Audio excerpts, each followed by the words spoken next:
Billy.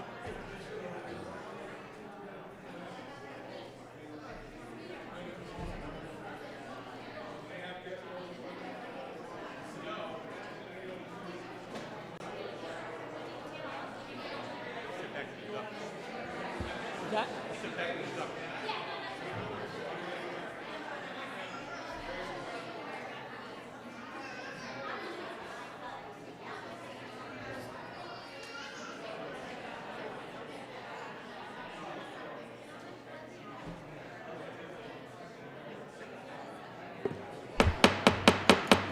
Okay, good evening, everybody. We're going to get going with the public forum part of the section. If anybody hasn't signed up, please sign up now because Ms. Paquette's coming to grab it. Again, public forum, for those of you who are new or who have not done it before, public forum, the way we do it is everyone gets 3 minutes to speak. Please hold to that. We do have a large crowd tonight. I'd appreciate that. Please state your name, your address for the record, and again, the public forum section is for Stratford residents and Stratford taxpayers of the town. So thank you.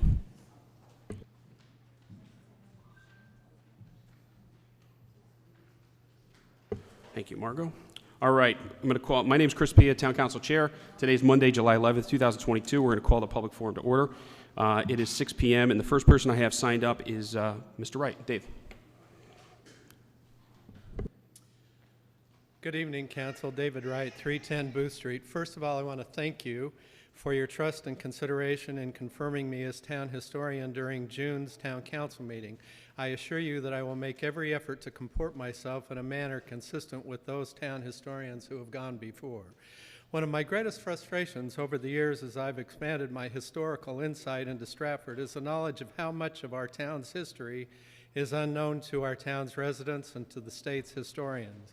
Many of the legendary and prestigious forebears of this town have largely been lost to our published state and town histories. To that end, I intend to focus my town historian efforts.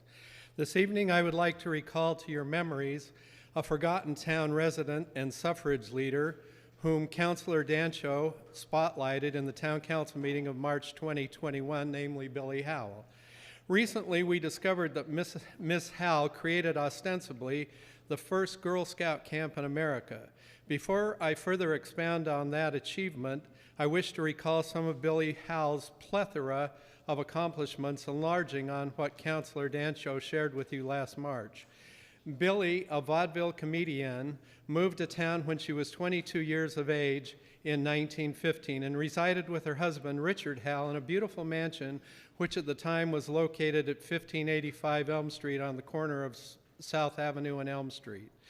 Billy's husband, Richard, was the owner of the Bridgeport Herald and had been the reporter on the scene of Gustav Whitehead's historic flights in 1901 in Fairfield, Bridgeport, and Stratford.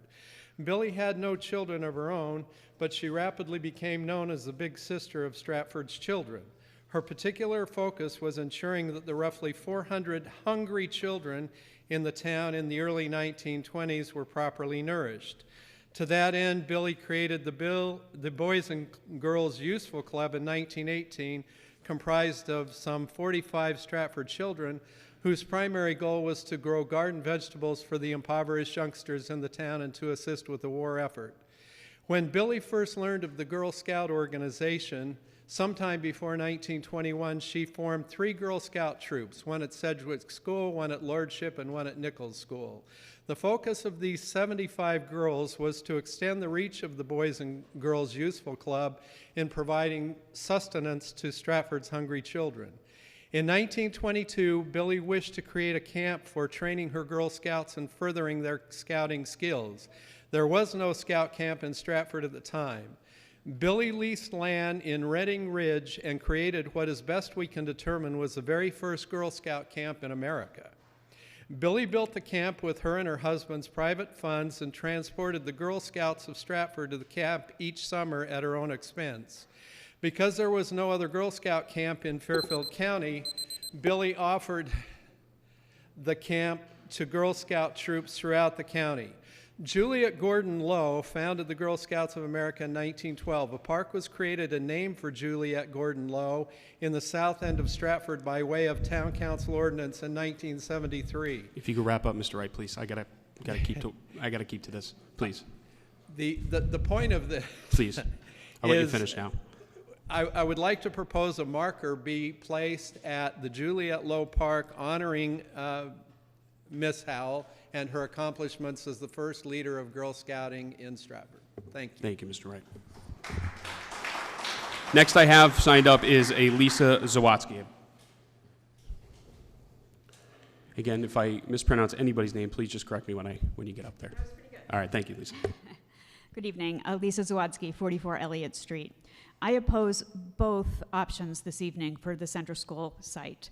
Neither are appropriate for that location. We have numerous high-density housing going up in Ferry Boulevard and on Main Street. Traffic studies need to be done. Environmental studies need to be done. That one of those includes underground parking in an area that floods regularly is concerning.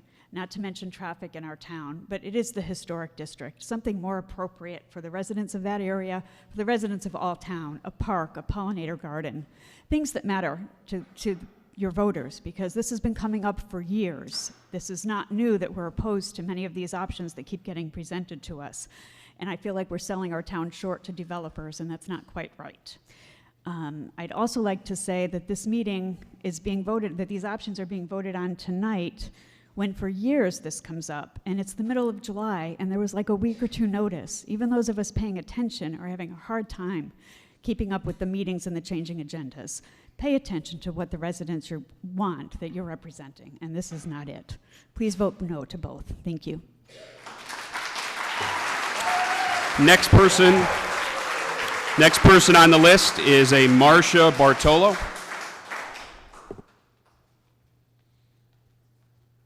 Hello, Marca Bartolo, 1661 Elm Street in Stratford, Connecticut. Hi. The lot known as the former Center School is in a neighborhood known as the Historic District, and it's near what we call Stratford Center. It's a tight area. Homes are relatively close together. The streets are narrow. Traffic flow through the lights crossing to the other side of the viaduct can get very congested. Sometimes drivers sit through 2 and 3 light cycles. That's now without a multi-unit building and an underground parking garage. And I do appreciate that technology can navigate the high water table as far as the build, but nothing is going to prevent future flooding that will be caused by new pavement. It's a charming area with historical homes, some painted ladies with gardens, a 5-story or even a 3-story multiplex apartment building with parking lots. No matter how you design it, will look out of place and obliterate the beauty and quaintness that residents who already live there treasure. I don't know anyone who wants apartments here except contractors, landscapers, and real estate brokers. The businesses don't even want it. People, i.e. patrons, tend to avoid traffic congestion. And right now, Stratford Center is barely tolerable if you time it right. The only people who stand to gain are the developers. It's about making a profit and moving on. One developer has already stated there won't be any affordable housing at all, and that the demographic isn't necessarily for Stratford residents. By the way, if anyone tries to sell you that millennials only want to live in apartment buildings, please ask them for proof. I've been asking all of my 30-something friends, and I don't know anyone who wants to live in an apartment in suburbia. Ultimately, a high-density structure will not fit there, not physically, not figuratively. I suggest you build a playground for the neighborhood kids, plant a community garden that can be a link in the pollinator pathway. There's nothing else nearby for these residents. Shakespeare Park is great, but it's not quite close enough. And at the very most, build a few homes. Next week, we'll be fighting to save a beautiful, pristine area known as 99 Holly Lane, which should be fully protected. They're native plants, tall trees, endangered species, follow me here, it's relevant, such as box turtles, salamanders, pink lady slippers, and also predators that we need like bobcats and fox. According to Sustainable Connecticut, Stratford has a silver rating. Are you kidding me? As far as I'm concerned, if 1 inch of that land is touched by development, then Stratford shouldn't have that label. It should be stripped of that title. It's hypocritical to say that Stratford is practicing sustainability and then tear down a wilderness for development. Now, I realize Center School is not a wilderness. It's just a grassy plot. But you know where else was a grassy plot? The corner of Longbrook Park, where Councilperson Shake and Alisa Zwadski and I created, with the help of all these Stratford residents, a pollinator garden full of life. It's now full of bees. Butterfly eggs were just found on one of our plantings, and lawns are deserts. Pavement is worse than desert. It creates microclimates that are hot. More people, cars, and exhaust. I vote no on both developments, on all development of that land. Please say no tonight and vote no. Thank you. Next person signed up is a Chris Johannesson. Chris Johannesson.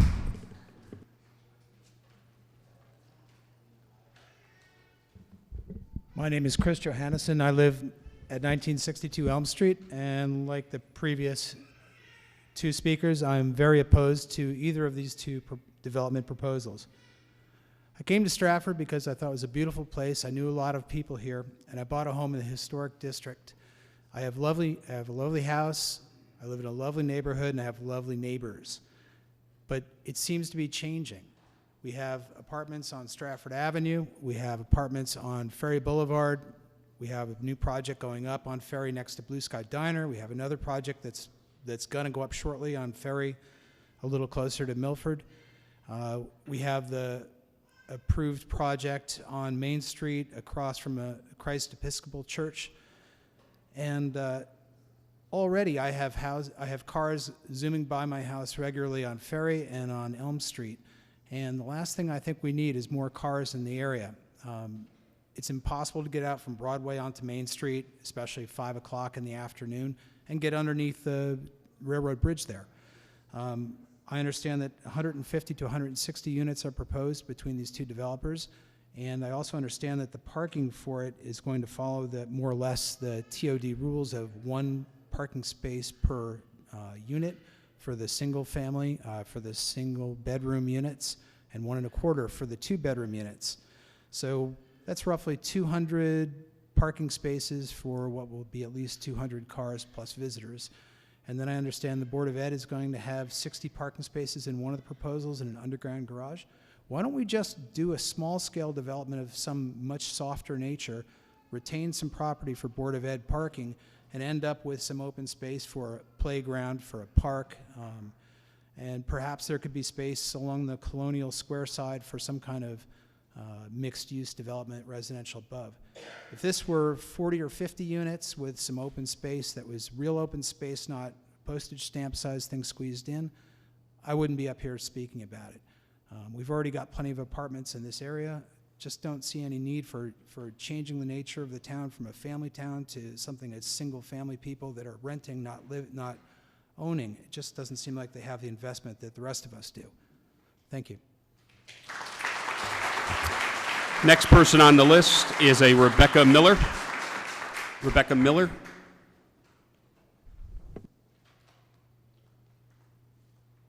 My name is Rebecca Miller, and I live at 971 East Broadway, which is directly across the street from the African American Museum, which is where we're discussing the property, which is behind there.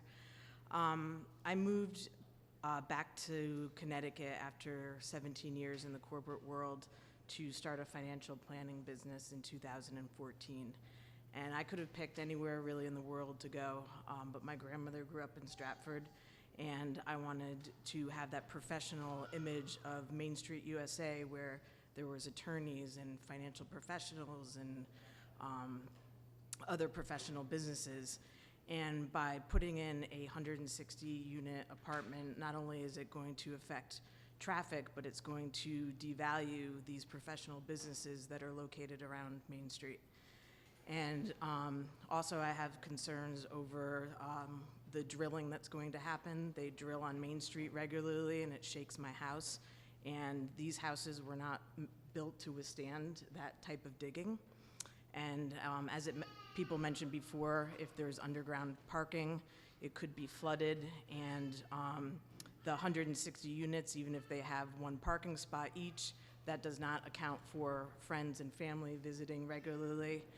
And if you know anything about the traffic that happens on Main Street, typically what happens is Main Street, the people that are trying to get past the train station will block the intersection of East Broadway and Main, which means it is very difficult for either 1 or 2 cars to move on a light exchange. And with 160 more people plus trying to get out where they only have 1 resource, which is East Broadway, it's going to cause a lot of traffic. So those are my concerns. I think a lot of people would agree that you could build something like townhomes, maybe 6 to 10 of them, that could be adhere to the historical standards of the neighborhood.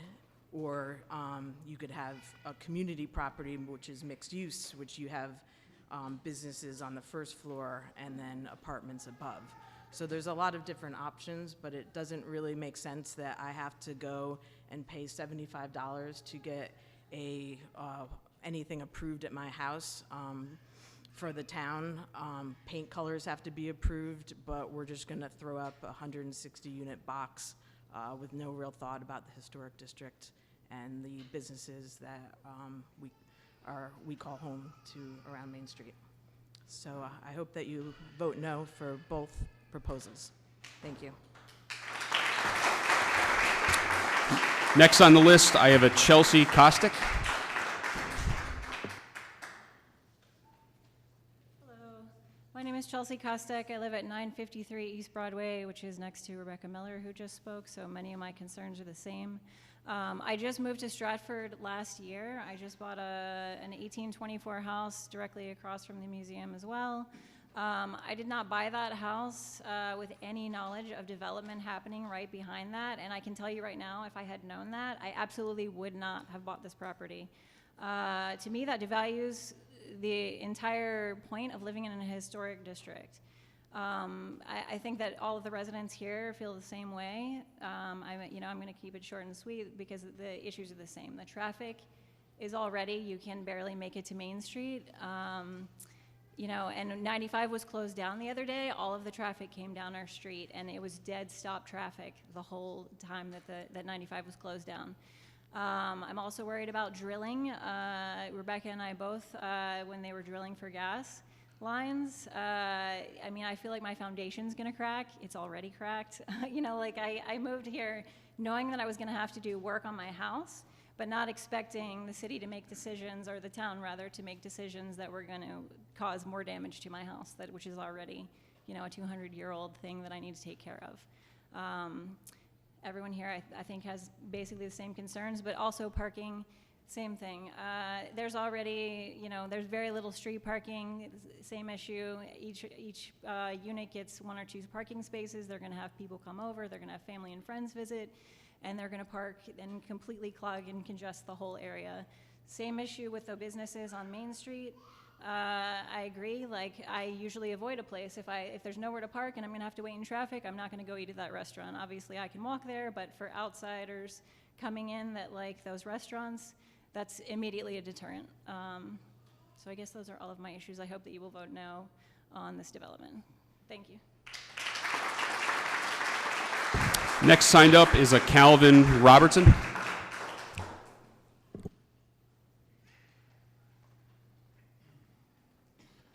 Hi, my name is Calvin Robertson at 771 East Broadway.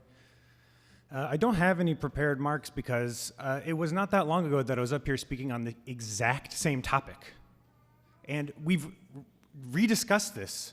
It feels like it appears over and over again. I'm literally having deja vu sitting in the seats, hearing all of these citizens saying the same thing over and over again to you. So I'm just a little stunned. I open the proposal, I literally scoff. It's absolutely laughable. I mean, I'm a very patient person, and I want to assume the best in the way the town operates, but I'm actually baffled. It's a ludicrous development. It absolutely does not fit. It will not work for the traffic. It will be a detriment. We are taking town property owned by us, and throwing it away and irreparably damaging the historic district. Obviously, I do not support either of these two proposals. Thank you.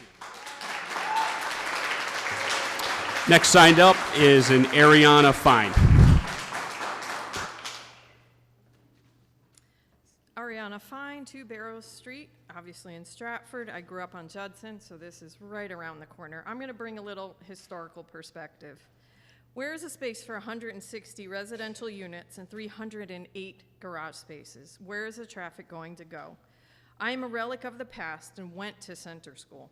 Even I can recollect how bad it was on that street, and I left after 2nd grade. You have a chance to make something culturally cohesive and make Stratford an actual artistic destination again with the new buildings we have acquired, including the Copper Watts House. Sorry, it'll always be the Copper Watts House. and the old Act II Counseling Center. We have the African American Museum, and hopefully we'll have a new Shakespeare Cultural Center. Don't squander that chance to make this a cohesive downtown.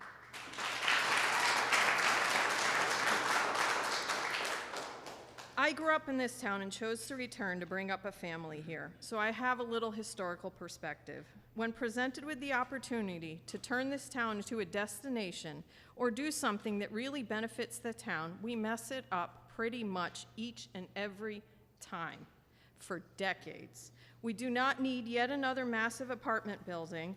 These pictures are a little scary. That adds nothing to the neighborhood surrounding it and questionably adds minimally to our town coffers.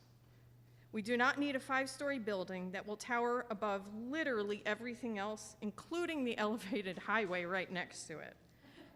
We do not need what is guaranteed to be a bottleneck of traffic with no good way to get hundreds of cars out on 2 small streets. Table any development here until you actually incorporate cultural, educational, community, great stores, and other beneficial options in this historic district. Don't squander yet another possibility to make this town a destination. Don't resurrect the slogan we used instead of a town for all seasons. Those growing up here know we called it a town for no reason. And for my final quote, in the words of the infamous Vanilla Ice, we need you to really stop, collaborate, and listen. Next signed up is a Joe Kubick.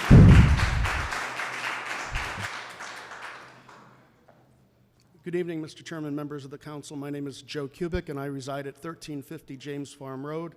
I'm a lawyer. My offices are in Milford, Connecticut, with the firm of Harlow, Adams, and Friedman. And I understand the concerns I'm hearing here tonight. I'm well aware of the issues and the concerns. But I would like to say that, oh, by the way, thank you for your work on this. And you know, I like these meetings starting a little earlier. I never could get that done. But we're committed, as we've committed to the neighbors before, we're committed to listening to neighbors, meeting with the neighbors, and trying to keep an open line of communication with them so that when issues come up, we will be open to discuss them. And by the way, I represent Team Romano, Mark and Amy Romano that are standing over there. And that's all I'd like to say, just to give you my word and my commitment to that promise. Thank you. Next signed up on the list, I have Barry Knott. Mr. Knott.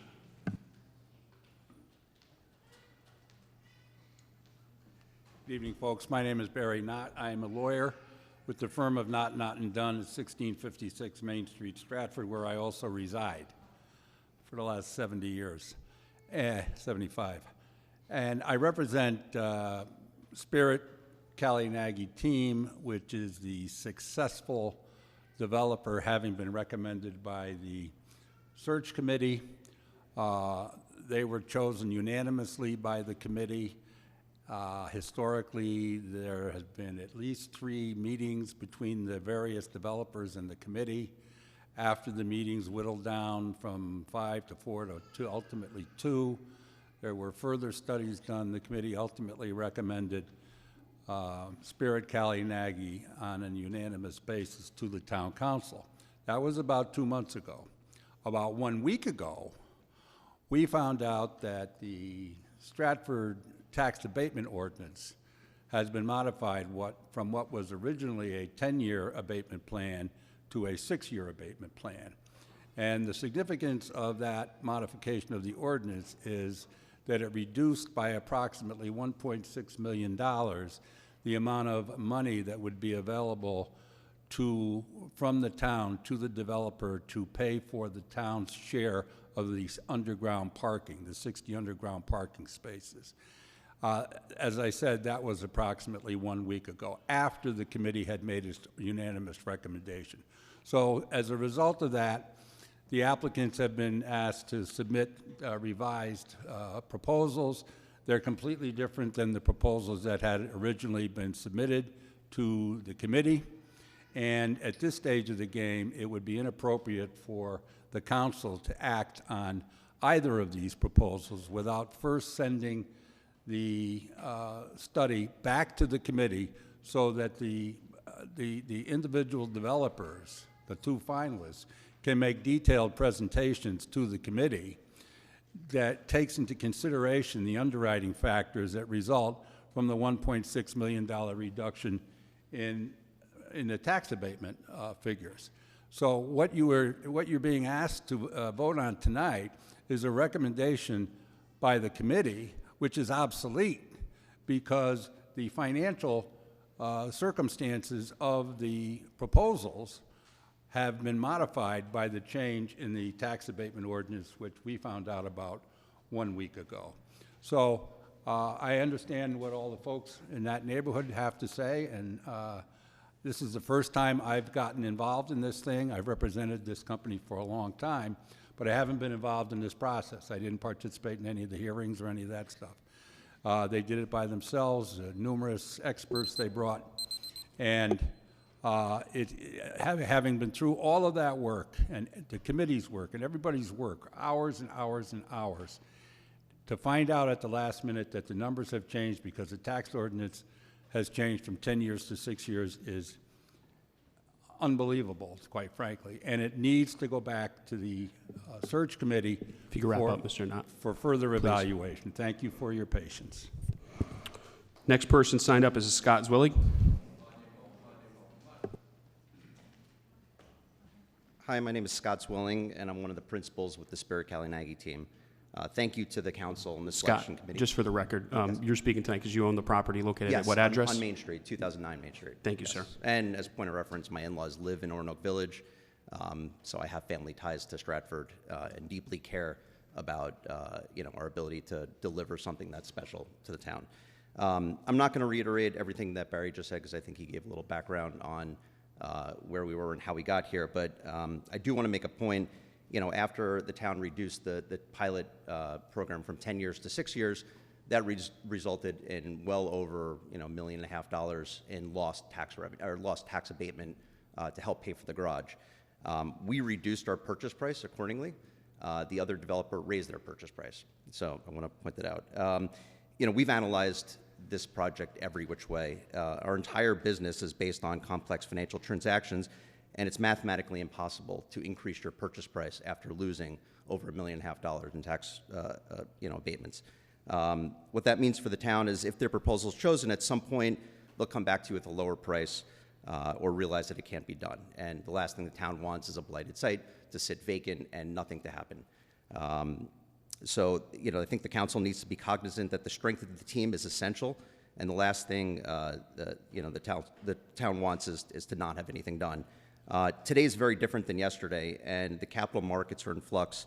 Banks are being more restrictive and focusing on the experience and strength of the developer. We've built and owned more than 5,000 units in the eastern half of the U.S. If you don't have the right sponsorship, the chances of success are ultimately zero. We're financing a 103-unit project in Stratford on Main Street, and we intimately know the cost to build. And by the way, that project was successfully received by the community. We were respective to keeping a historic parcel there, and ultimately it was well received.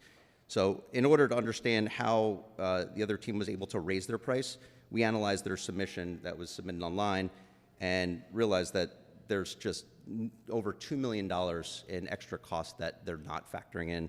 Sewer hookup fees, which are over $4,000 a unit, extra title insurance, builder's risk insurance of 1% of hard costs, that I can go on and on and on. But it's hard for you as the council now to sit with two proposals in front of you and make this decision. There's a lot that goes on behind the scenes, and that's why I'm bringing this up. So just in closing, anybody can promise anything, but I think the council, if you're going to vote for one of the two developers, I think the council needs to focus on who can actually pull it off. And thank you for your consideration, and respectfully, we look forward to hopefully working with you. Thank you. Next signed up on the list is a Tim Cox.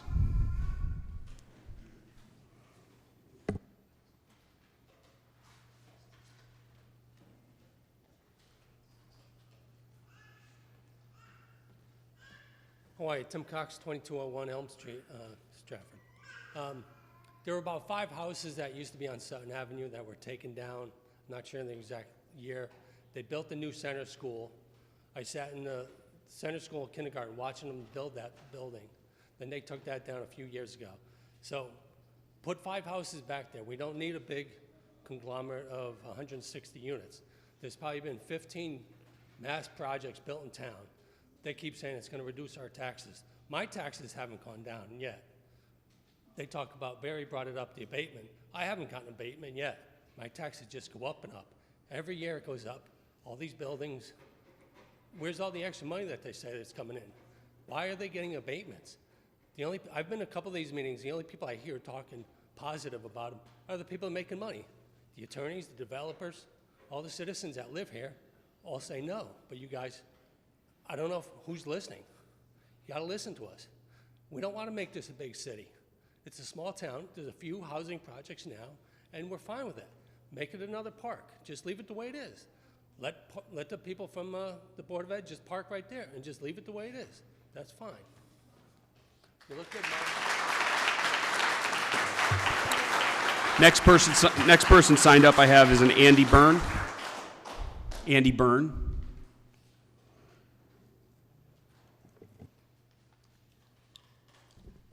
My name is Andy Byrne, and I live at 848 Judson Place at the corner of Judson and Elm in the Historic District, and I've lived there for 27 years. I attended some of the meetings held in the past discussing the use of the former center school site. And as others have noted, apartment or condo dwellings were not anyone's choice. And no one said, let's add another, let's add another couple hundred cars to the traffic at East Broadway and Main Street. My corner is a bus stop for several schools. There are many new homeowners in the neighborhood with young families, And it makes me sad that the children don't have a common local school to attend together. Lacking that possibility, I would prefer to see the former school site used as open space and a playground for these families, their children, and others to congregate. These are the places where friendships and communities are formed. The issues of increased traffic and an increase in children do not go well together. Higher traffic will have people looking for shortcuts, like Elm Street, where cars are already speeding. Kids ride bikes and skateboards in the neighborhood. Hearing them and their banter is something that delights me, but it also puts a knot in my stomach, fearing I might soon also be hearing screeching tires and more. So please reconsider the use of that site. It meets with none of the constituent taxpayers' wishes or visions. There's been no traffic study or environmental study discussed with these proposals. The environmental impact might well be on the building itself due to frequent flooding in the area. And with the tax abatements, it won't serve the town financially. Again, I ask you to please reconsider. Thank you. Next person signed up is an Orna Rawls. Orna.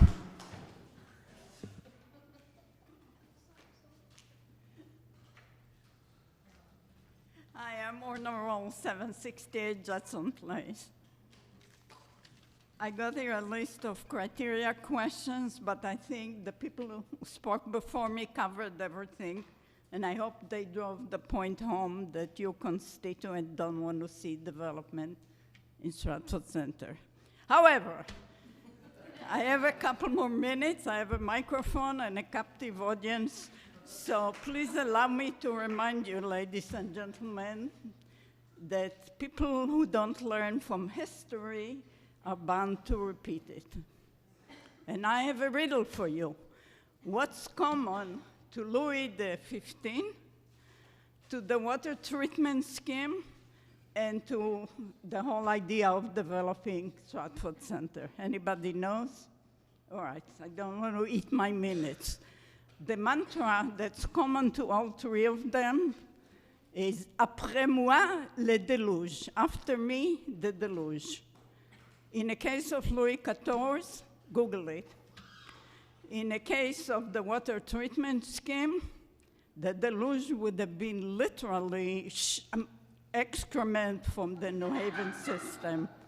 I'm sorry. And in the case of this proposal, I think we're talking literally about the flood. I was here in 1980. Most of you were in diapers probably then. but I've seen what happened in Stratford Center. And I've seen the guy at Center Restaurant being rescued by a boat from the ceiling of his restaurant. And that was before the town fathers in their wisdom slapped the area with apartment building. I hope that you don't adopt this mantra after me, the flood, and that you consider the future of this area and allow it to remain open space for the neighborhood. Thank you. Next person signed up is, I believe is it Bob Dowler? Did I say it correct, sir? Did I pronounce it correct? Bob Dowler, yes. Yes, just want to make sure. Thank you. Yeah, I'm Bob Dowler. I live on 726 Broad Street. I've been living there since 1984, and my concern is that lately we've been adding a lot of apartment buildings, which is fine. You know, we're in a transit-oriented district, but lately, with the addition of the entrance and exit ramps on I-95, it just seems like traffic has increased quite a bit. And I know we're developing more apartment buildings, and I just think that we don't even know what the impact of what we've done already is going to have on us, but it seems awful crowded. And Stratford Center there already right now is really difficult to navigate any afternoon. And in our section, I'm in the historic district there, we have some new families moving in, and there's a lot of kids with bicycles and stuff like that. And like what people were alluding to is there are people cutting through these roads, and it's just getting to be like, it feels like we're being, I don't know what the word is, invaded almost, you know? And it's kind of a shock. It's kind of a shock to me to see this. My wife is so upset about this that she didn't even come here. She's been living here all her life. And she's seen this thing change, and she's very, very upset about this. And I am too, because I love my house. I mean, I've been living in that house so long, and I genuinely did put tender, loving care into that house. And for many decades, I was a contractor, and I did a lot of work on some of these Victorians and stuff like that, and I actually loved what I did. And I'd hate to see New England as a place that's unique to this area. There's no place like this on earth. When I think of New England, I think of trees, and I think of shade, and I think of farms, and I think of nice, beautiful old houses. And if we continue to keep building all these apartments, it's not New England anymore. We're not in the country. I didn't want to live in the city, you know?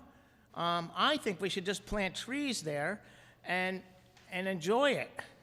That's what I think, but anyway, thank you for your time. Next person signed up, Linda Palemo. Linda? You're up.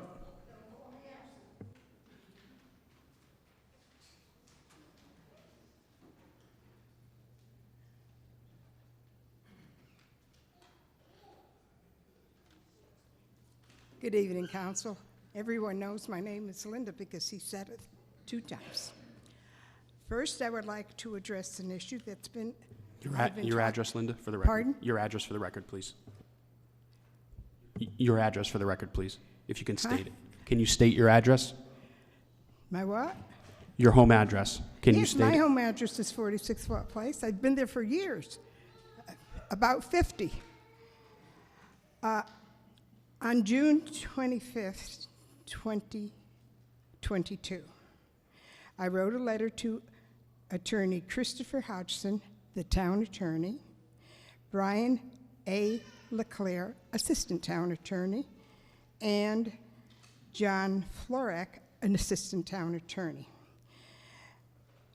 This is what I wrote for them to see, but to Attorney Hodgkins. As you are aware, in the matter CV 18-503-3275, Linda Palermo versus the town of Stratford et al.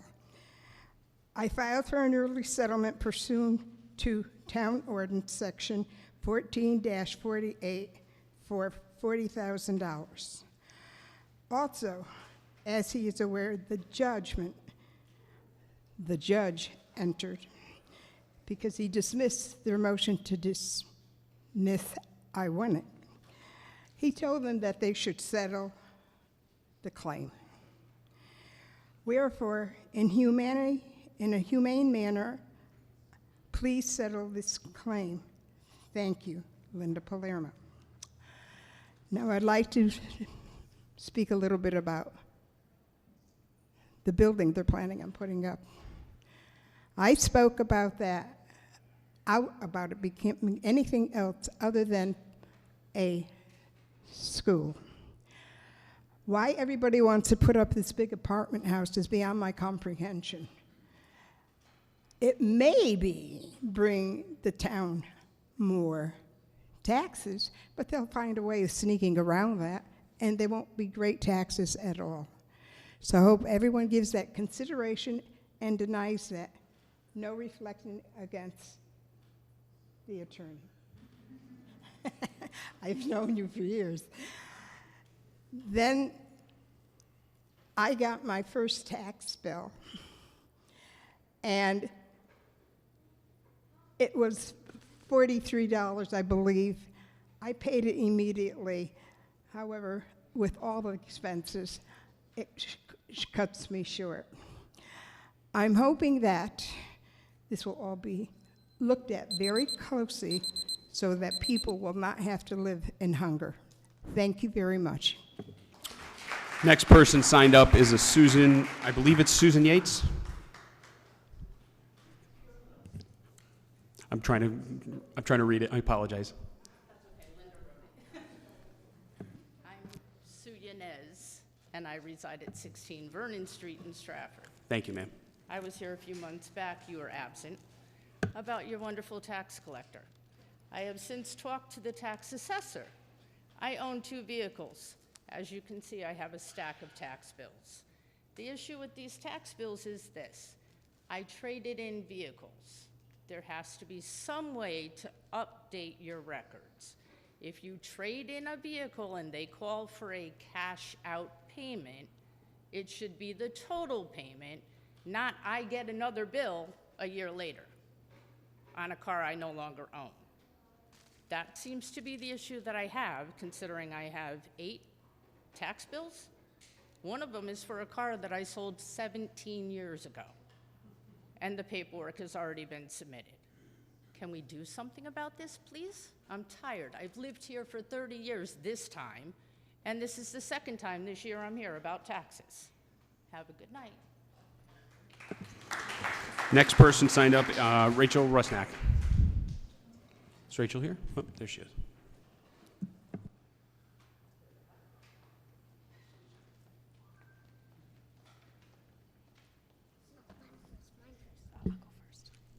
Hi, good evening. Rachel Rusnak, 1515 Elm Street. I'm sure you know why I'm here. Nothing could stop me, not even my teething, screaming daughter that you've heard the entire meeting. I'm here regarding the center school proposal. You might remember that over the last several years, the town has spent significant resources to poll the residents on what we, who already live here, would like to see in this space. None of the responses that the town collected are reflected in either of the proposals that are currently slated for review and vote. The town council is elected to serve the existing residents of Stratford. The negligent actions of the councils before you have left the historic district boxed in with high-density developments, with no neighborhood school for our children to attend, no public playground, and a dearth of public open spaces. There are over 600 residents who agree with these sentiments and have signed a petition of which all of you are copied on as recipients. Hopefully you've been getting those updates.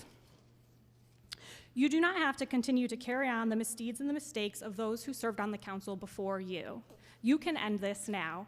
Are you having deja vu? Because we were all here 2 years ago in July having this same conversation. While we're at it, I'd also like to speak about the contaminated parcel that's on the agenda for tonight, located at 576 East Broadway. Please do not saddle the taxpayers of Stratford with another asbestos-laden property. Again, you were elected to serve the needs and interests of the existing residents. Take your fiduciary responsibilities seriously. Do not sell us out at the center school, and do not purchase a contaminated property for us to carry the burden on. Thank you. Next person signed up I have is a Stephen Fabian. Stephen? Gotcha.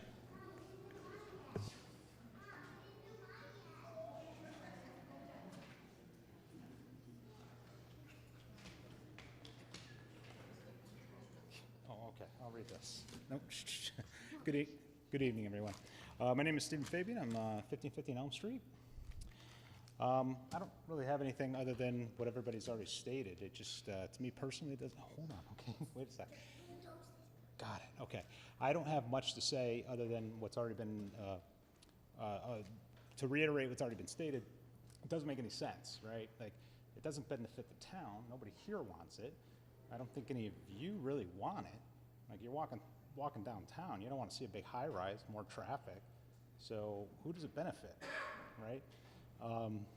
If you could maybe provide the town with some sort of benefit, I would be happy to read it, but I just haven't seen anything.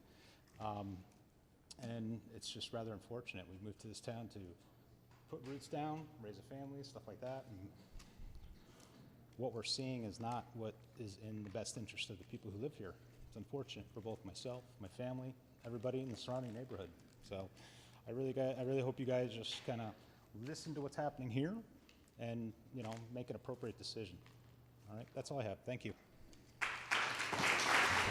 Next person signed up I have is a Katie Bowe. Gotcha. Hello. Thanks. I live at 1705 Elm Street. So there's a lot of people here who could probably talk about facts and figures way better than me. And I thought I ought to just look a little bit up about these people who just, I don't really know what I'm talking about. And I found that their name is the Zenolith Partners. And I'm sort of interested in words. And I thought that's an interesting word. And from their very own literature, they define it as a zenolith is an ancient Greek word for foreign rock, a rock fragment which becomes enveloped in a larger rock during the latter's development and hardening. That it means that that rock, that zenolith, has to be identifiably different from the rock in which it is enveloped. And I thought, wow, that's interesting. And it made me think of another ancient Greek word, which is called parasitos, one who eats at another's table, which led me to think of another word, a Latin word called parasitus, which in turn led me to think about a modern word called parasite, an organism that lives on or in another organism of another species known as the host, from the body of which it obtains nutriment. Some well-known parasites include Plasmodium, where mosquitoes bite people and destroy blood cells, and that causes a disease called malaria. There's another really good one that you probably heard, tapeworms, pinworms, ticks, which includes Lyme disease, lice, mites for scabies, and fleas, which can transmit a very well-known one called the bubonic plague, known as the Black Death, during which Shakespeare's time, London 1665 to 1666, cost 70,000 people to die. So I suppose what I'm saying is, this is a beautiful town. What an odd name for a company that proposes to do something good. Speaking of Shakespeare, we used to have a gorgeous theater that nobody really cared about after a time, and look what happened. There's so much beauty in this town. And I came here once before. I don't speak in public very well, as you can tell. And you made me believe that you listened, and you did listen. And you blew me away with the tennis courts.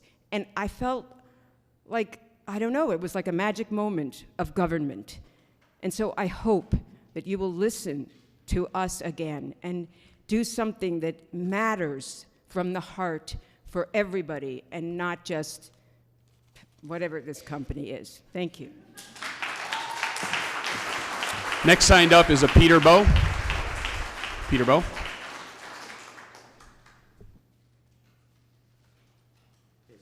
Peterbow, 1705 Elm Street, and I agree with my wife. I met her because her parents came to Stratford. They love this town. They worked at Shakespeare. My wife worked at Shakespeare. I don't want to see it screwed up. I've lived in Stratford my entire life. I can remember, I'm a little bit younger than Barry, but I can remember there was Paradise Green and there was Stratford Center. In between, it was all residential housing. That's gone down the tubes. I think that the development of Center School is wrong. I didn't like Center School with the open classrooms. I taught there once. But coming here tonight, I'm like, I'm going to be late because on the corner of East Broadway and Main Street, the traffic was backed up almost down to St. James. People run the light, they block the intersection, and it does take a couple of light sequences to get through. And you add the condos on Ferry Boulevard, the two new ones that are going to come in, and you add this in, and that congestion is worse. On Elm Street, now I noticed people avoid going down Main Street, and they come down Elm Street at about 45 or 50 miles an hour, and faster. So my concern, too, is, what is the town going to sell the property for? A couple of dollars, maybe? And how many years of tax relief are they going to get? And then something about a slight increase of a few percent. It's something that would be concerned. One of the developers, I'm not sure who, had made a comment about this is going to be more feet on the ground. Well, they're not walking there, they're going to drive there. That's going to be more cars on the road, which means for the businesses in and around Stratford Center, people are going to choose to go to a restaurant someplace else that's not as congested. It'll end up being less feet on the ground, and we've already seen the impact with that. So again, I am against this type of development. There's a much more responsible way. Is it 9 people that are going to decide? Put this to a town referendum. Put it to a town referendum. And then prior to the November election, seeing that town referendum, you might rethink what you're doing with the property. Thank you. Next person signed up is a Tyler Bunch.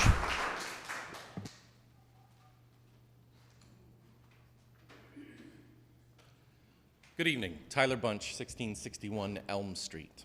A property that about 6 years ago had a pretty intense fire.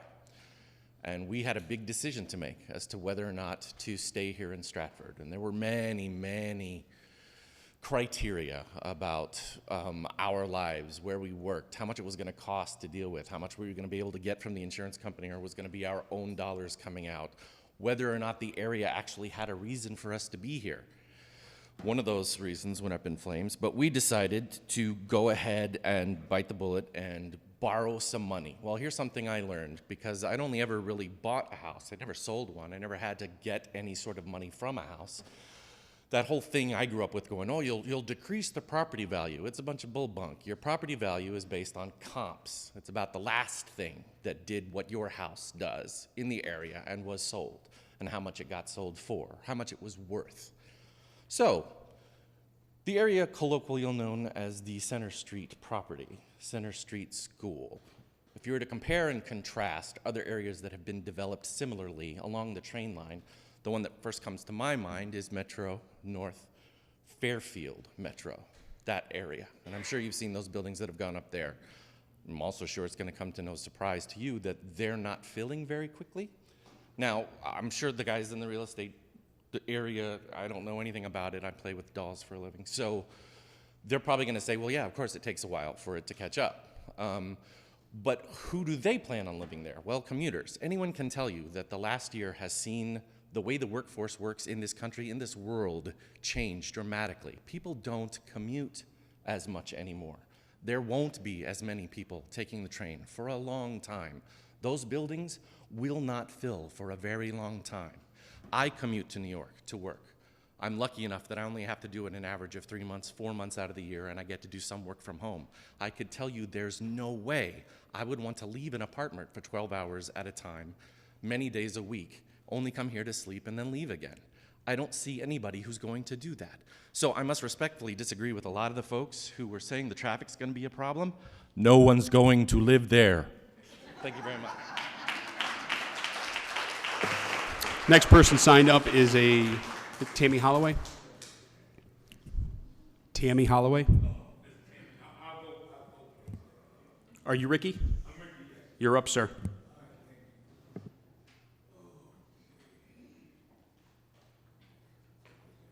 Everybody. First, I want to thank everybody out there for coming to support me. I am a resident, first of all, 98 Sutton Avenue, Stratford, Connecticut. I'm a resident of Sutton Avenue. Now, I've seen what went on the first time when you took down Center Street School. You know, not only the influx of trucks and all of that, but the noise levels that I had to deal with for like almost a year. That's going to happen again, but it's going to last a lot longer. One of the things that drew me to Stratford, I call it Mayberry, and that's a compliment, is the fact that it has that small town. Now, I'm indigenous to New York, but Westchester County. You're looking at White Plains, New Rochelle, where I just moved from 5 years ago, New Rochelle, and Elmsford. We got that small town feel.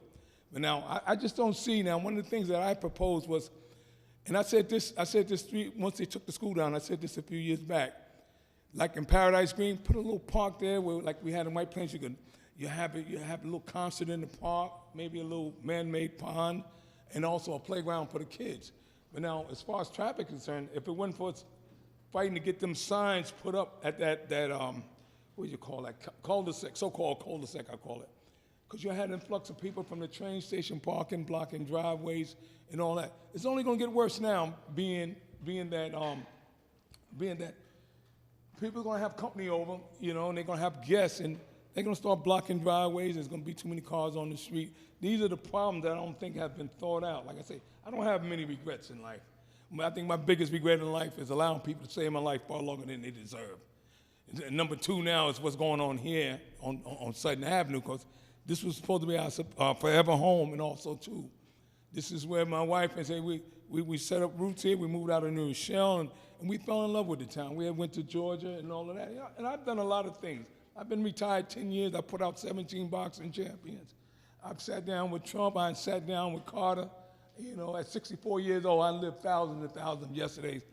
I'm hoping to have a few qualities tomorrow, and Stratford was a place that I was looking to do that at. So this puts me in a bad space right now, but you know what? I'm trying to stick it out. But one of the consistencies that's on the street, I talk to my neighbors, we all friendly, is that we're all in the consensus that they're gonna, you know, if this happens, everybody's talking about uprooting and moving somewhere else. So I wish you'd think about that. Thanks for your time.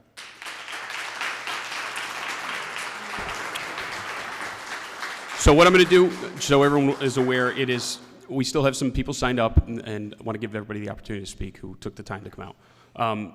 Being it is 6:57 going on 6:58, there's not going to be enough time to allow the next speaker to speak because per the chart, we have to gavel in at 7 o'clock, okay, for the town council meeting. So how we're going to do this is I'm going to recess this public forum in a moment.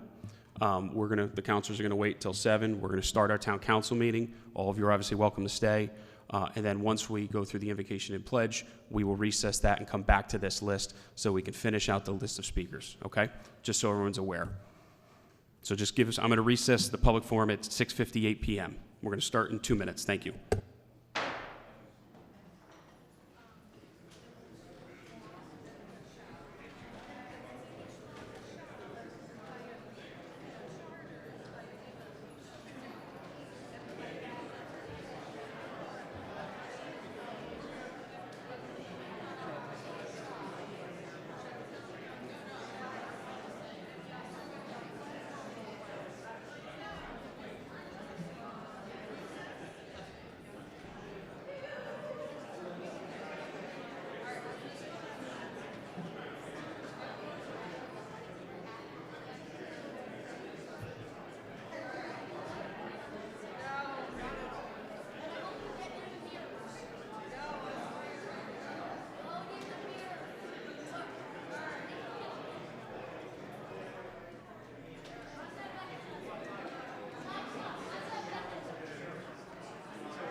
Okay, thank you, everybody. I'm calling the regularly scheduled July 11th, 2022 Town of Stratford Council meeting to order. It is 7 p.m. sharp. Again, for the record, my name is Chris Pia, Town Council Chairman.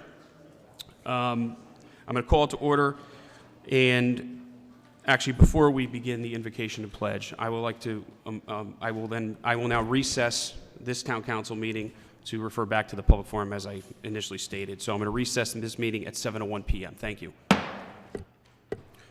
Okay, good evening, everybody, again. We're calling back the public forum that was recessed previously at 6:58. We're going to continue with the list as in order. The last person to speak was Mr. Holloway, so I have a John Connolly signed up next, please.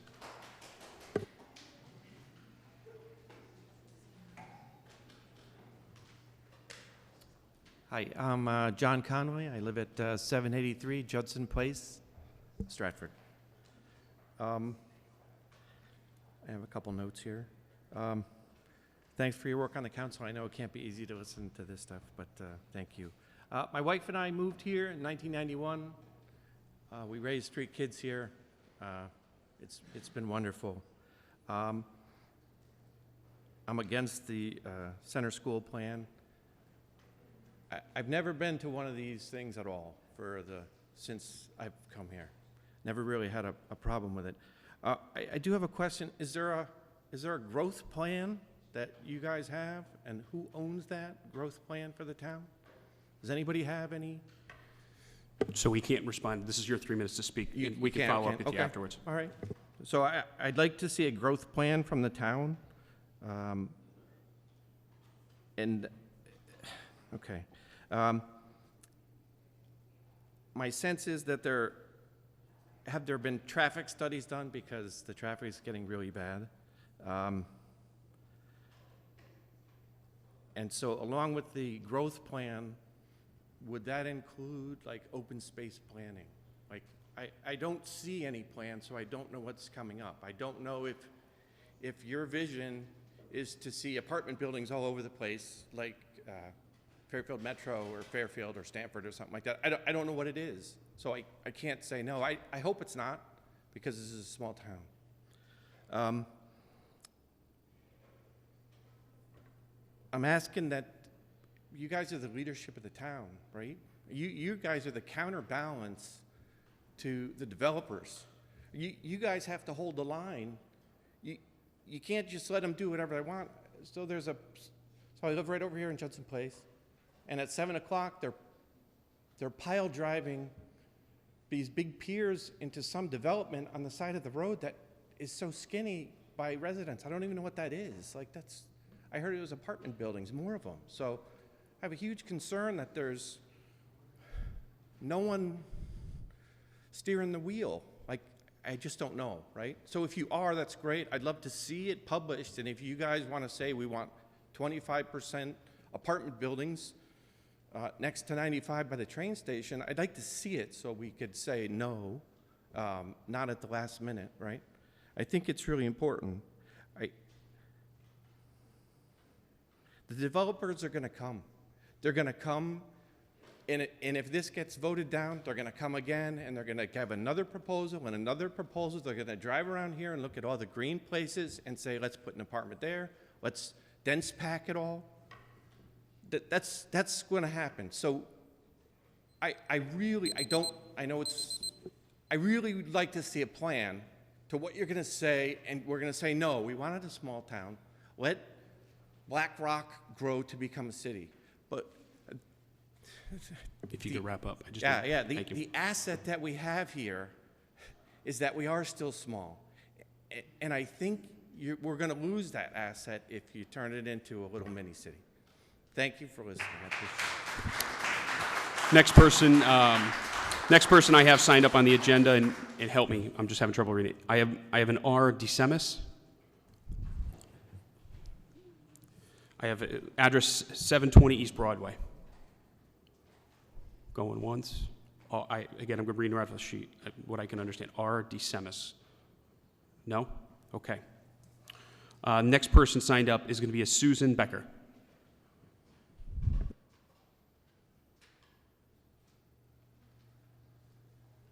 Good My name is Susan Becker. I've lived on 87 Warwick Avenue for the last 40 years.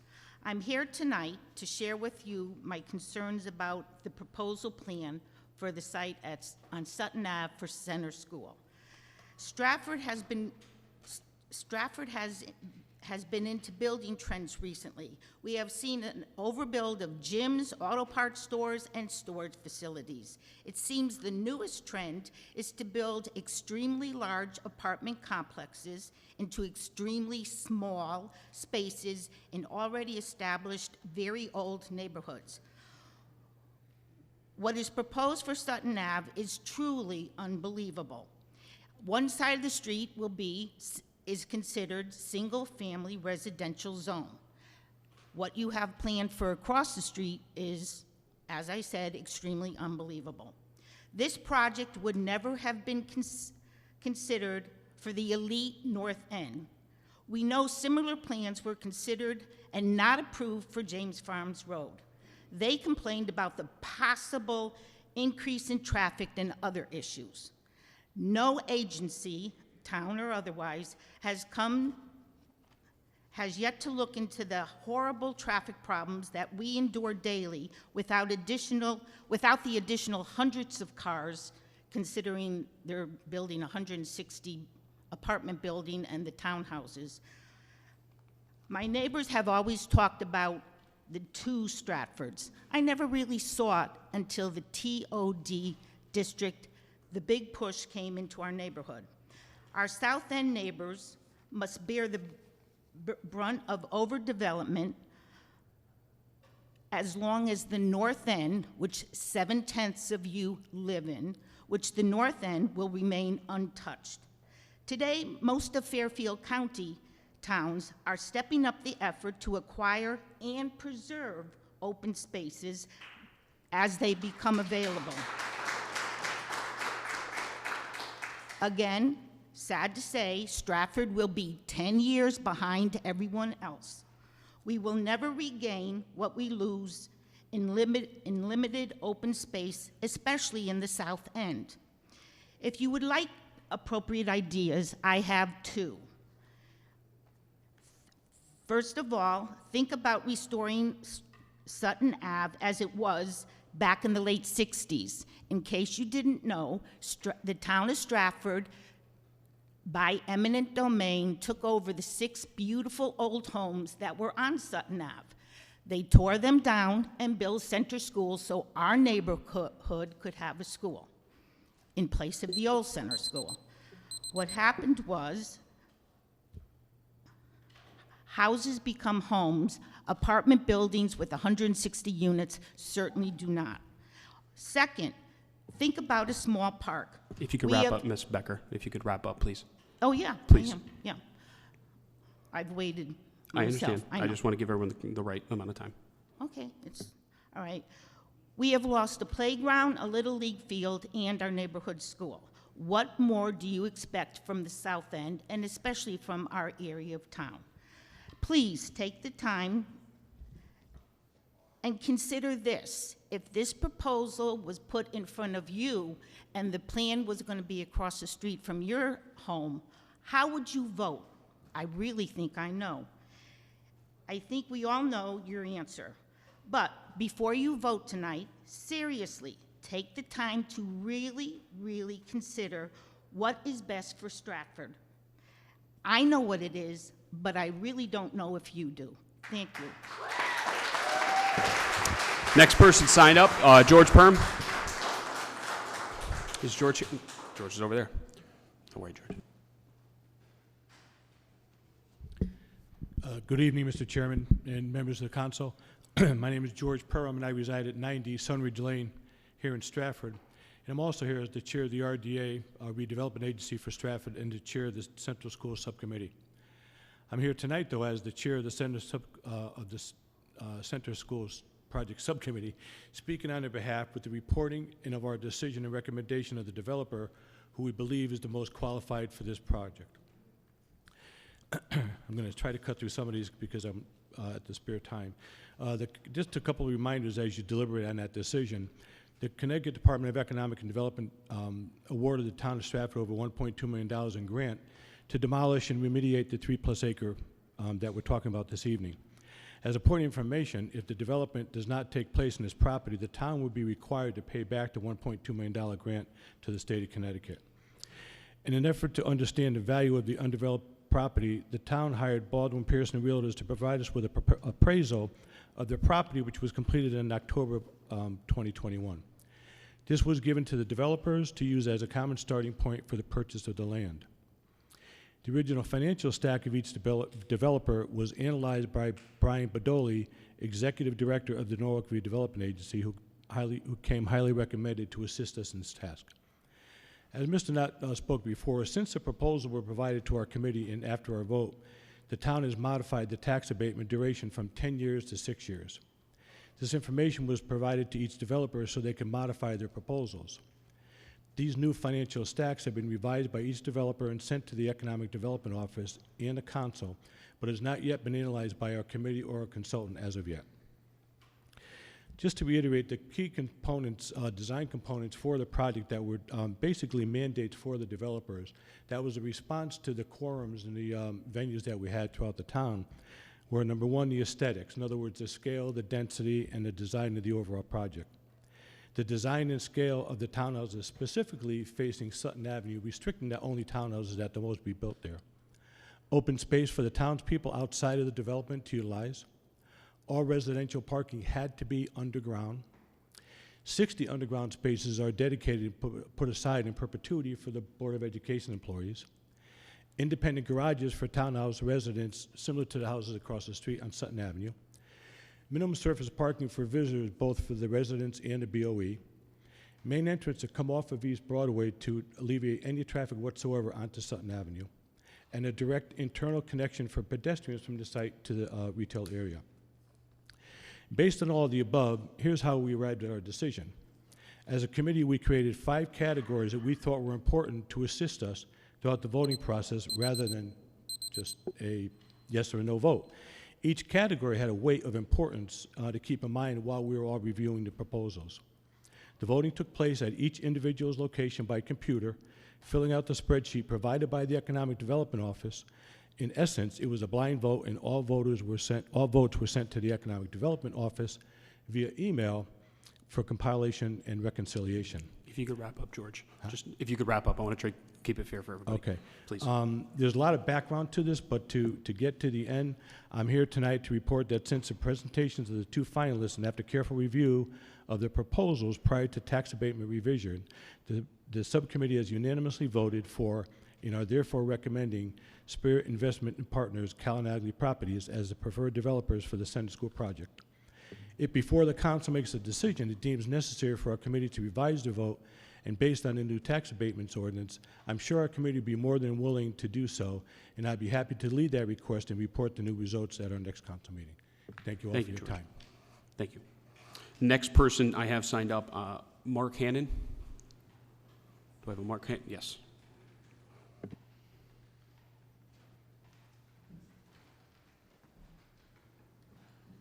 Good evening, members of the Town Council. I'm Mark Hannon. I live at 35 Blakeman Place, and I just want to state that I am opposed to any development on the grounds of the former center school.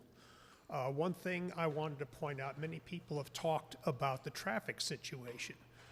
This is going to be an almost 160 unit apartment building, and assuming that everybody there has at least 1 or 2 cars, we're talking over 200 cars that are going to be parked on there. So for the members of the council who do not live in these neighborhoods, Blakeman Place and Sutton Avenue are very similar neighborhoods. It's a mix of single and multi-family homes. And most of the homes, they have 2 cars. Some of them have more because the kids have cars, and in many cases, those cars have to go on the street because there's no room in the driveway. Both of these streets are off of East Broadway, which is basically built and rated for a higher level of traffic because East Broadway connects Main Street and Ferry Boulevard, so that there's a fair amount of traffic that goes on it. Blakeman Place and Sutton Avenue have much less.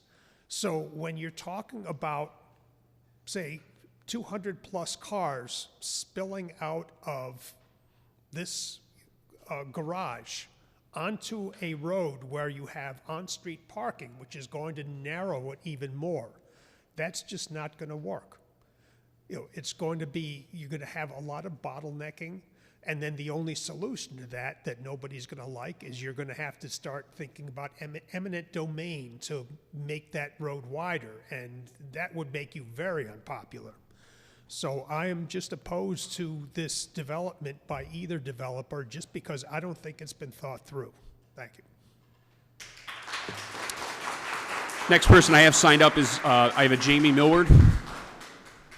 Is Jamie here? Yes. All right, Jamie. Good evening, Jamie Millward, 210 Brinsmead Avenue. I am both chairman of the town's Architecture Review Board and a member of the Center School Subcommittee, serving with George Perham. I wanted to touch on quickly a couple things that George didn't quite get to, which is kind of the criteria we used in evaluating the developers, and that was their relative experience, the design of the project, their financial stacking, the team that they brought in front of us, and their collective references. And you know, using those 5 criteria, we each independently came up with a scoring system. It doesn't matter the numbers exactly, but you know, we had the Spirit team at about almost 45 and Romano at 37. You know, almost a 20% difference in what we thought is the value of the projects. So I just wanted to let you know that those are the things that we looked at in making our decision. Now, as far as what you have to face tonight, I mean, I sympathize with all the people who live there, but keep in mind, our charge was to evaluate the developments that were put in front of us. We weren't talking about whether or not it should be anything else except what was in front of us. My opinion on those developments, you know, our group spent a lot of time going to see both developers' other projects, talking to their references, and you know, we unanimously and pretty significantly thought the Spirit team was better. Now, I would say that you know Mark's team put forth a good proposal, and it was a nice project. The Spirit team was an exceptional project, and their history of doing exceptional work, and so that really resonated with me because you know I have also lived in this town my entire life. Born and raised here, except for a few years away from college, and the downtown is going to be redeveloped in some way at some point. And if you did an exceptional job on your first development down there, that is what's going to set the tone for everything else that follows. So if forget about the numbers, just think about that. And do you want the development that happens there, if you choose to go through with that, is it going to be exceptional or is it going to be good? And in our opinion, it was the Spirit proposal and their references and the projects we looked at that when you walked through them, and they've done lots of kind of TOD type of projects, you walk through them and you're like, wow, could we have this in our town, really? So, you know, that's sort of the kind of thing that I think you should think about if you're gonna vote for a project tonight. You know, we strongly recommended the Spirit team, and I'll stand behind that, separate from you know whether or not you choose to do anything at all. But you know, our group was unanimous and very clear who we thought was the best developer for the project. Thank you very much. Thank you, Jamie. Was there anybody else who would like the opportunity to speak who has not signed up? I just want to give the courtesy because we had a lot of people tonight. Mr. Yates, right? Yes. Okay. Mr. Yates will be the last person. If you could just state your name and address for the record, sir. Thank you. It's okay. Members of the council, Thomas Yates, 30 Avery Street, Stratford, Connecticut. Back in the mid-'80s, we had Garden School. We tore that school down. We put senior housing in there. You got one-story senior housing in there, 40 to 60 units. The perfect spot. Look around. There's old people here. We're all getting older. I'm 70 years old. Center School is the perfect spot for Stratford housing to put 40 to 50 units in there, one-story buildings, okay? You don't need private developers, give them tax abatements for 6 years, 10 years, whatever. Let them go some other town and build somewhere else. Let's put senior housing down there for all the old people in this town. Thank you. Okay, so with that, I'm going to call the public forum closed. Yes. You'd like to speak, sir? Okay. All right, last one, okay? And then we'll, that's fine. Just state your name and address. Name and address, please. My name's Tucker Chase, 88 Academy Hill Terrace. The only thing that I wanted to point out is that if you do the cost of surface parking, just a typical parking lot is about $8 to $10 a square foot. If you put anything under the ground, it's about anywhere between $80 and $100 a square foot. So the odds of anything actually being placed under the ground for parking, I would say, are 0. Thank you. Okay. With that, I am going to before I close the public hearing, we've gone through our list tonight. I will reconvene the town council meeting that was that we set back for a minute. I'm going to do it at 7:35 to give everybody councilors restroom break or whatnot. So at 7:35, we'll reconvene for the town council meeting. Thank you.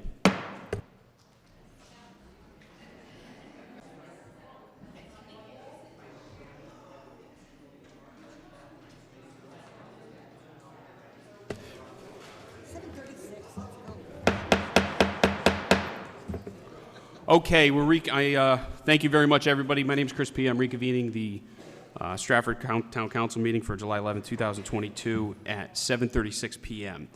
The first item on the agenda is going to be the invocation and pledge. I'd like the councilwoman from the 3rd District, Ms. Francesi, to lead us in that, please.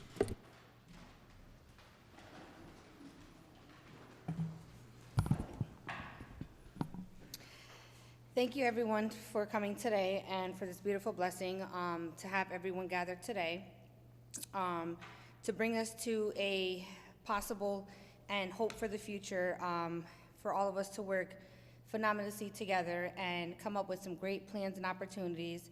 I want to thank all of you for giving the opportunity to empower us to move forward with a lot of decisions that we have to make, which can be very difficult and hard at times.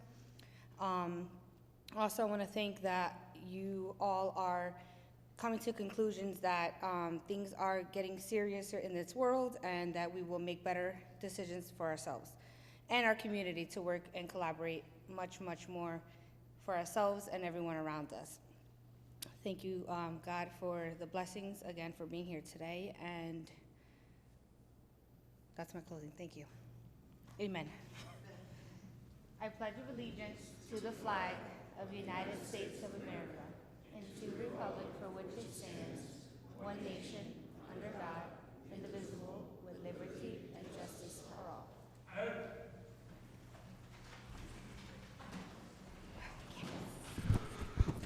I'll entertain a motion for the first item of the approval of the minutes of the regular scheduled meeting from June 13, 2022, and from the special meeting of June 29, 2022. Motion. Motion by Councilor O'Brien, seconded by Councilwoman Dancho. Any discussion on that? Seeing none, we'll call for a vote. All those in favor, please signify by saying aye. Aye. Chair votes aye. Any opposed? No opposed. Motion passes 8-0. On to section 3. 3.1, as referenced on the council agenda for this evening for informational purposes only, Tom Fay is reappointed to the Inland Wetlands Commission with a term that expires May 31st, 2026, and Joseph Karipsky appointed as a Conservation Commission representative to the Inland Wetlands Commission with a term that expires May 31st, 2026. Item on the next item on the agenda is going to be item 3.2, summary of grants. Mr. Riley is not. He is available tonight, but Greg, did we have it did not go out in the Apony, the summary. So it'll be under the mayor's. Okay, so I will defer that to Mayor Hoydick under her report then. Or would you like to go now, Mayor? It doesn't matter? Let's do it now. Okay. So we have our grant writer, Greg Riley, here, and our CAO, Chris Timniak, and we have Greg put together a report, which I will send out to you electronically, about what he's been working on, and some of them you've already approved.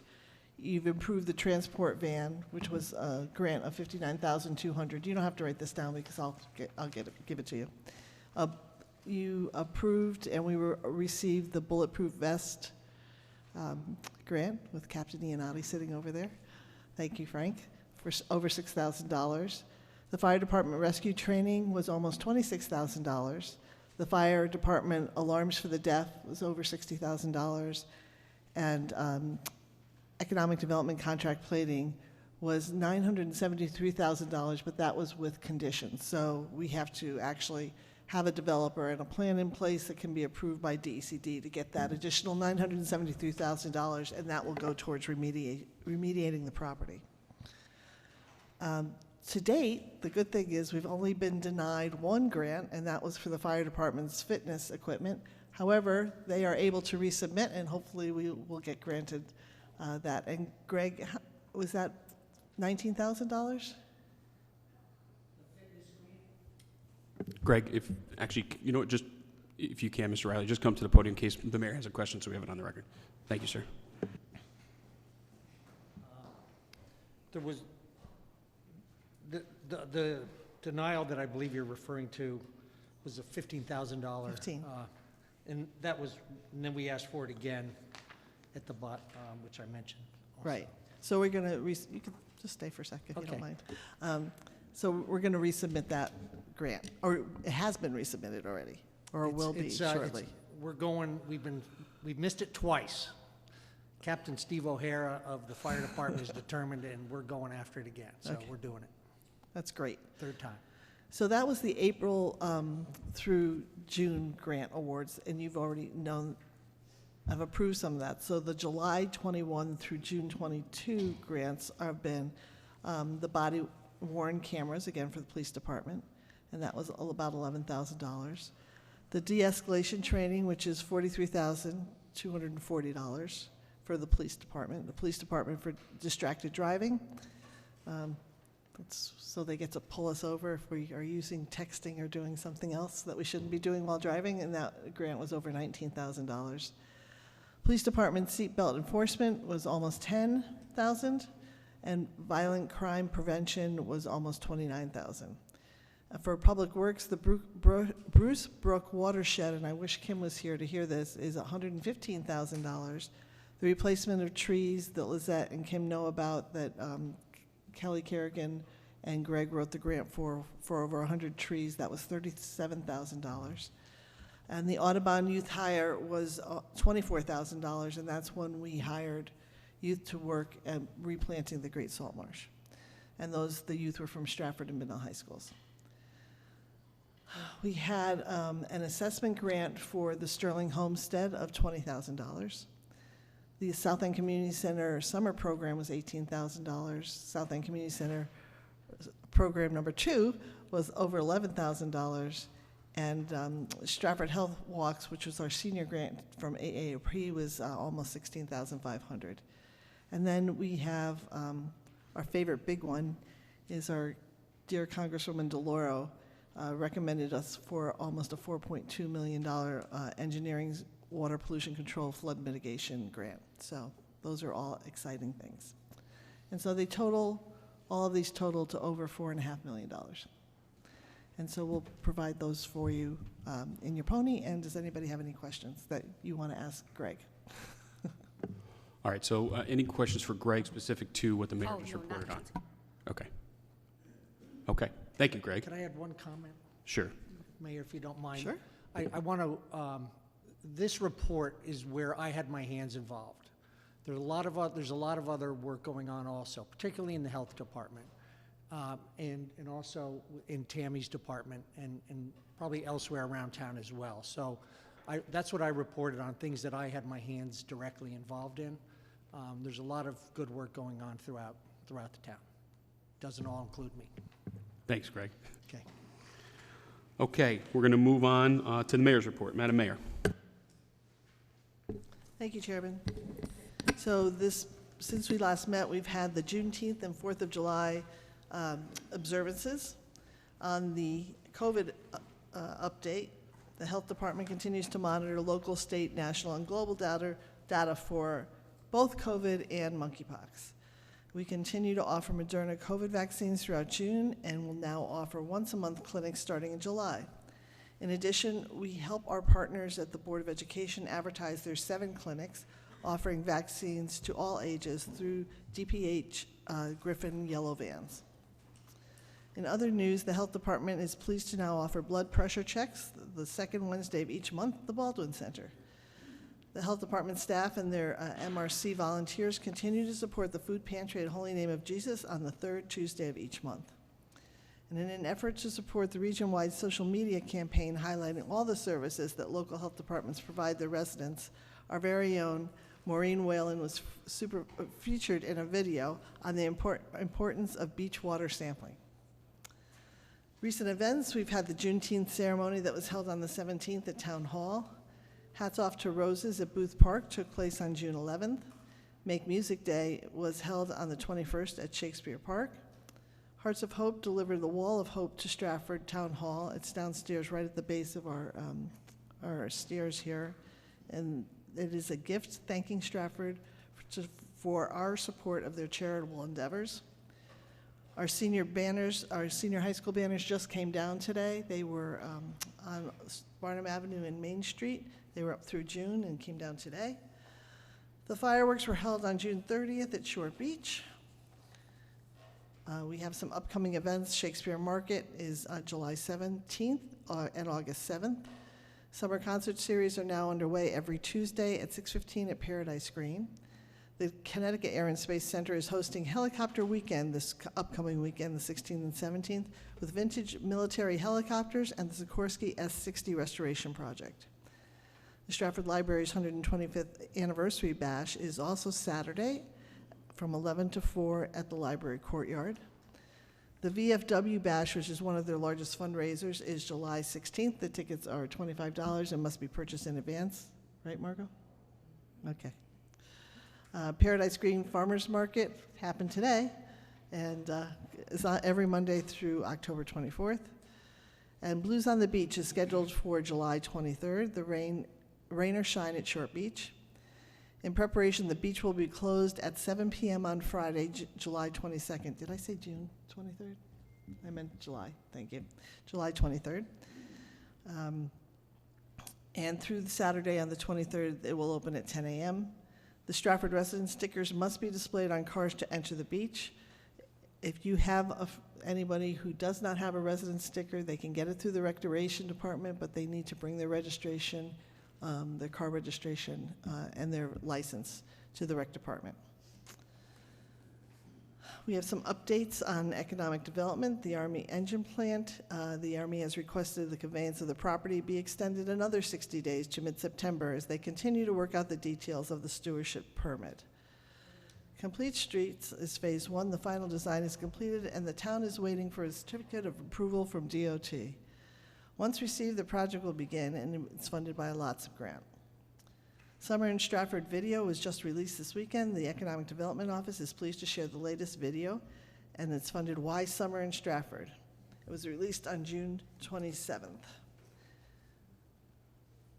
If you haven't seen the video and you would like to view it, you can go to the Stratford Economic Development webpage and on the YouTube channel and view the videos. And there's also a list of all the other videos that they produced. Ribbon cuttings, Optimus Healthcare, located at 305 Boston Avenue, was on June 30th. It is an absolutely phenomenal building, and I think that you should take advantage and go take a look at it if you haven't. They offer such a variety of services. They have a dental clinic. They have an emotional mental wellness clinic. They have just regular old medicine. And actually, Dr. Stewart is a Stratford resident. He's the CEO and runs the place, and it's really state-of-the-art. It looks wonderful. It's very convenient on the bus line, lots of parking, so I encourage you to go and see it. JD Junk Removal and Hauling, which is located on 80 Century Drive, is a business owned and staffed by veterans and serves the veteran community. We had a ribbon cutting on, I think it was July 7th, right? July 7th. Yeah, I have June 7th on my notes. They donated $1,000 to the Veterans Museum, so Bill O'Brien's very happy. Duce de Leche, which is on Broadbridge Avenue on the corner of Canaan and Broadbridge, we will have a ribbon cutting on the 13th, which is in 2 days at noon. And Del Mar Pizzeria, which is located on 346 Stratford Road, as Sue and Bo like to say, in Lordship Center, because they own the property. A ribbon cutting will be held on Tuesday, July 19th at 11 a.m. I have some staff news for you. Joe McNeil retired. However, he is going to be retained as an employee as police chief. So though he will be collecting his retirement pay, we still have the benefits of having Joe work for the town of Stratford, which makes me very happy. James Puck was appointed deputy fire chief. Paul DeSantos is appointed deputy chief of police. We have several promotions in the police department. Anthony Rue became a captain. James Lazaro was promoted to lieutenant, and Dave Sheehan was promoted to sergeant. And in the fire department, Steve Ash was promoted to a lieutenant and a deputy fire marshal. And that's my report, Chairman. Thank you, Madam Mayor. Open up to the council. Questions for the mayor. Ms. Francesi. Through you, Chairman. I have a question for the mayors. I'm not sure if I can ask the crime prevention that we heard about a few minutes ago for Stratford. Is there any proposal for the crime prevention for cameras involved by any chance? If I could ask, cameras involved with? For the town, like for safety reasons, maybe in certain districts that you might think might be more needed or accessible for safety? If you don't mind, Councilwoman, I'm just going to ask the captain to Sure. come on up here and help with that answer because he's on the field. Our lucky day, Frank, that you happen to be here. Captain, if you could just put your name into the record, sir. Yep, Captain Frankie United, Stratford Police Department. The question was about cameras for public safety. There are cameras deployed throughout the town, certain areas, to beaches and parks and some of the parks and things like that. There is plans to expand them right now. I know that the chief and deputy chief have appropriated some money, and we are in the planning phase right now looking where to best deploy them, because if you put them in the wrong spot, obviously you're not going to capture what you need. So it is in the planning stages, and some have already been put in place. Do we have a proposal plan for a certain specific, more accessible crime that is going on recently and lately? I'm not sure if I should say districts or towns. I'm just a little nervous about that, but just for the safety. But in District 3, is there any proposal plan in place for some cameras that are not in place there yet currently? Specific crime you're talking about, violent crime? Yes. Well, those investigations are very active right now. There are some cameras in that area. Whether or not they were deployed in that exact area that some of the violence occurred, I honestly couldn't answer that one question. I know that there is plans to put them there. So there is some temporary cameras that we have put out in place. We have a pole camera and things like that that's on a light stanchion, and we have deployed that at times. So we're not ignoring the problem, and there is plans to definitely expand it throughout the town. Okay. Mr. Chairman? Thank you, Captain. Thank you. Ms. Shake. You got to. Yes, Yeah. for the captain. Thank you for your service, number one. You're welcome. When was the last time the Public Safety Committee met? Do you know? I'm not part of the Public Safety Committee, so I honestly can't answer that question for you. Okay. So do you have Then I would divert to Mayor Hoydick if you would know the last time that the Public Safety Committee met offhand. I believe the Public Safety Committee met, not the last meeting, it was canceled, but the meeting the month before. Thank you. Any other questions for the mayor? Thank you, Captain. You're welcome. No other questions for the mayor? Okay, excellent. Moving on. Town Attorney's report. Mr. Leclerc. In Attorney Hodgson's absence, there is no report, Mr. Chairman. Thank you, Mr. Town Attorney Leclerc. Next item on the agenda, under Section 6, 6.2.1, I'll entertain a motion for approval. Mr. Chair, I'd like to make a motion. Ms. Sutton. I'd like to make a motion to approve item 6.2.1, a resolution regarding a CT, or Connecticut Department of Children and Families Youth Service Bureau grant to fund the local youth service bureau. Okay, motion has been made by Councilwoman Sutton. Do I have a second to that? I'll second. Seconded by Councilwoman Dancho. Any discussion? Again, as every month, the grant sheets were provided in our pony. Bless you, what's that? You're welcome. No other discussion, we'll call for a vote. All those in favor, please signify by saying aye. Aye. Aye. Chair votes aye. Any opposed? No opposed, motion passes 8-0. Next item on the agenda is item 6.2.2. I'll entertain a motion for approval. Mr. Chairman, Ms. Dancho. motion to approve item 6.2.2, a resolution regarding U.S. Department of Justice grant to support Stratford Police Department's purchase of bulletproof vests. And this is in the amount of $13,404.50, requiring $13,414.50 in town match. I'll second. Motion has been made by Councilwoman Dancho. And I second that motion. Seconded by Councilwoman Sutton. Any discussion on this? Seeing none, we'll call for a vote. All those in favor, please signify by saying aye. Aye. Chair votes aye. Any opposed? No opposed. Motion passes 8-0. Next item on the agenda is item 6.2.3. I will entertain a motion for approval. Mr. Chairman, Ms. Dancho. motion to approve item 6.2.3, a resolution regarding the U.S. Department of Justice Office of Community-Oriented Policing Services, COPS, grant to support Stratford Police Department's police engagement program training for other police agencies in Connecticut, and this is in the amount of $217,848, requiring zero in town matching funds. I second. Motion by Ms. Dancho. I have a second by Ms. Sutton. Any discussion on the item? Seeing none, we'll call for a vote. All those in favor, please signify by saying aye. Aye. Chair votes aye. Any opposed? No opposed. Motion passes 8-0. Next item is item 6.2.4. I'll entertain a motion. Mr. Chairman. Ms. Dancho. I motion to approve item 6.2.4, a resolution regarding a U.S. Department of Justice Office of Community-Oriented Policing Services grant for contracting with a behavioral health services firm to provide a social worker full-time at Stratford Police Department to service members of the community who are in need of such services and to provide crisis intervention training for Stratford Police, and this is in the amount of $351,337, requiring $0 in town matching funds. Second. Motion by Councilwoman Dancho. I have a second by Councilwoman Sutton. Any discussion on this grant? Seeing none, we'll call for a vote. All those in favor, please signify by saying aye. Aye. Chair votes aye. Any opposed? No opposed. Motion passes 8-0.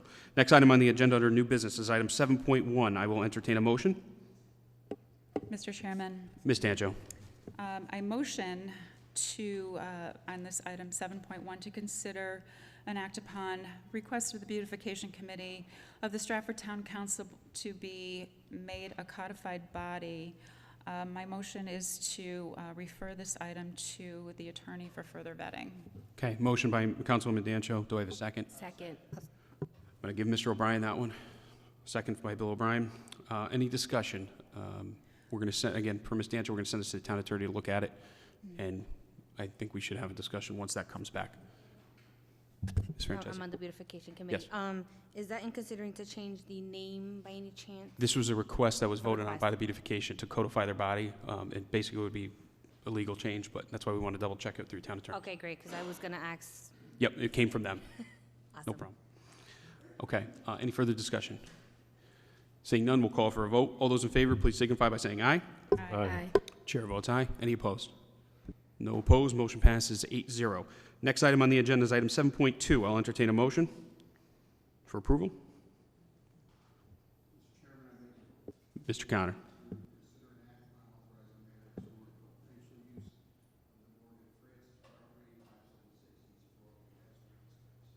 Just a reminder on the microphone, Jim, if you could just restate it for the record. I'll restate it. To consider an act upon authorizing the mayor to explore the potential use of the Morgan Francis property, 576 East Broadway, as open space.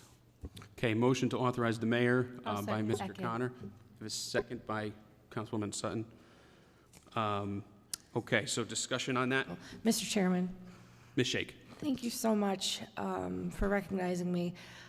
Could we have a clarification of what open space would be for this property? Because in the Pony, it was, as a suggestion, was a soccer field or a lacrosse field, if there's anyone that could answer So it. I'll turn it over to the mayor for some background on this and let her explain.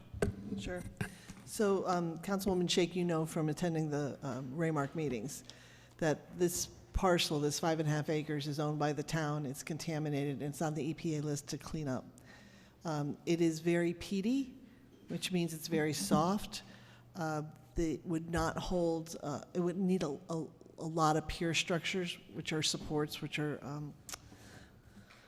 foundation supports, if we were to ever build anything there. So it's best use as open space or athletic fields. And so I'm appreciative of the council, if you approve this, to let the administration look into what kind of fields we could have there. Could be very similar to, I wouldn't say what's at Benell High School, though that is beautiful, but it could be turf fields, it could be playgrounds, it could have a concession stand, there should be some parking.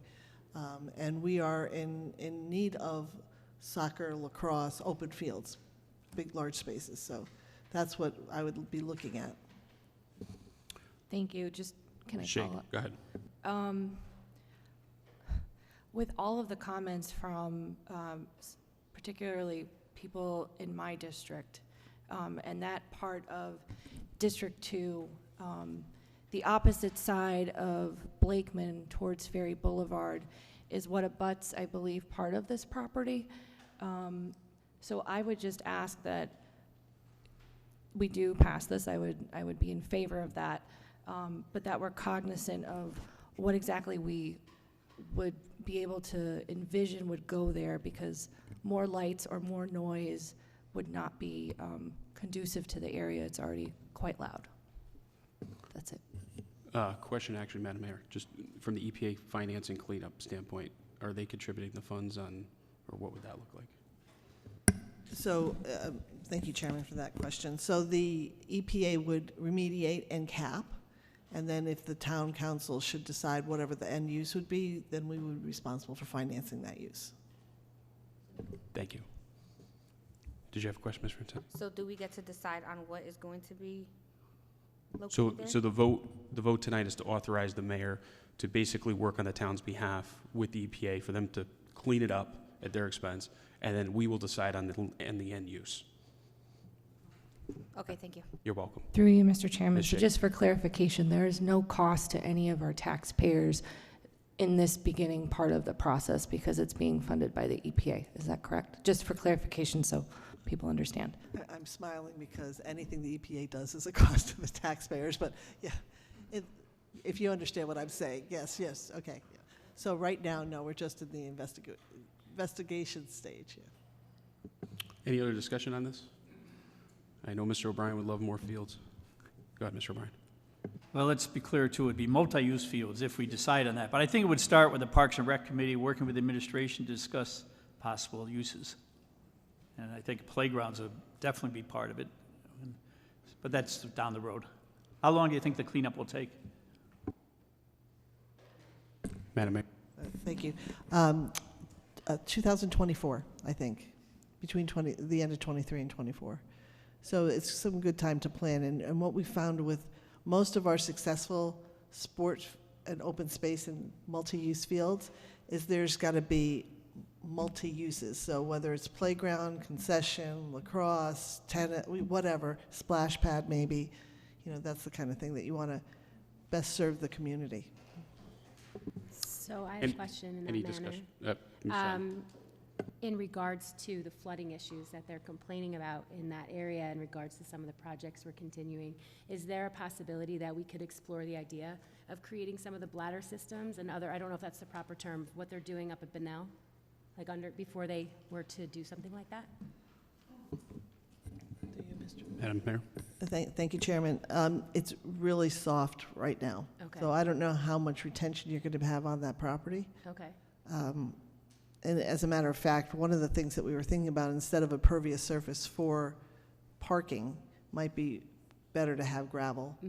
Okay. So that's probably not the place we'd have that. However, as always, I would refer to John Casey, but, some of the grants that we're approaching with the big ARPA money and the infrastructure grants is to alleviate the flooding over at Ferry Creek and to raise the road and also to improve the pump station there. So that might help a little bit in that area. Okay, thank you. Any other discussion on this item? No? Okay, we'll call for a vote. All those in favor, please signify by saying aye. Aye. Aye. Chair votes aye. Any opposed? No opposed. Motion passes 8-0. Next item on the agenda is item 7.3. Mr. Chairman, I'd like to make a motion to table item 7.3. Motion to table by Councilor Poisson. I'll second. Second. Do I have a second by Mr. Connor? Okay, I heard you. I have a second by Mr. Connor, so we'll call a vote, but there's no discussion on... There's discussion. There's Mr. not Chairman. Mr. Leclerc. We're not allowed to have discussion. Not on motion to table. Because it's a tabled item. Yeah. Thank you. Per Robert's rules, for anybody who's wondering, per the council rules of procedure and Robert's rules, there's no discussion on a motion to table. So we're going to call a vote on motion to table. All those in favor, please signify by saying aye. Aye. Aye. Chair votes aye. Any opposed? No opposed. Motion passes 8-0 to table the item.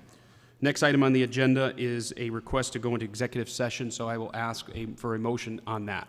Mr. Chairman. Ms. Dancho. I move to enter into executive session for the purpose of the discussion of item 7.4, the purchase of Sikorsky Memorial Airport, as publicity of such purchase would adversely impact the price. Executive session will include all town council members, Mayor Hoydick, CAO, Timniak, Finance Director Savo, Town Attorney Leclerc, Assistant Town Attorney Florek, and Chief of Staff, Mr. Downs. So, Ms. Dancho, if you can amend that, and Mr. Town Attorney Leclerc should not be included in that. If you could just restate it. Sure. Executive session will include all council members, Mayor Hoydick, CAO Timniak, Finance Director Savo, Assistant Town Attorney Florek, and Chief of Staff Mike Downs. Okay. Motion by Councilwoman Dancho. I'll second. Second by Ms. Francesi. Any discussion? Seeing none. All those in favor, please signify by saying aye. Chair votes aye. Any opposed? No opposed. Motion passes 8-0. We're going to executive session.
It's supposed to be pretty nice. They said, we need rain, but I said, don't do it on a Tuesday and a Wednesday.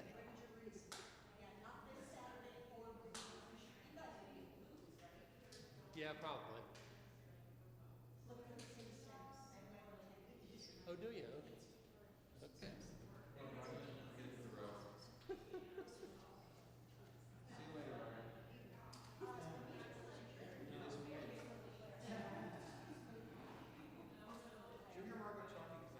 Yes, you should listen to her. Whatever she says, you need to listen. Will you? Thank you very much. Which one? Call me tomorrow. Thank you, Margot. I had to ask her where that little area was. She was talking about the field. I said, okay, I know where. That's right where Jimmy Bova used to live. Do you know Jimmy Bova? They live on Harris Court. I think it's probably the last dirt road in Stratford. If you come around East Broadway, you take a right. It looks like a driveway, but it's actually a road. There's like 3 houses back there.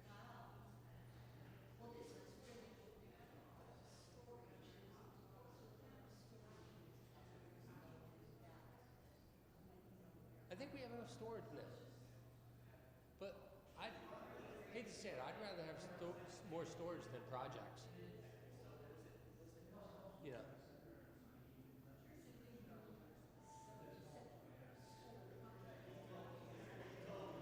It's what? No, and it should have been. Right. Yeah. I mean, originally my house was at the border of the historic district when it was first formed. Right, they added, it was Judson to Broad, and that was about it. Yeah. No, well, I used to be in the first district. They just changed the district. I mean, so it's like they change whatever. You know, it's ridiculous.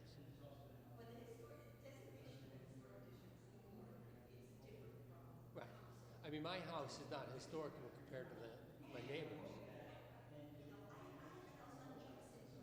Yeah. Okay. Right, right.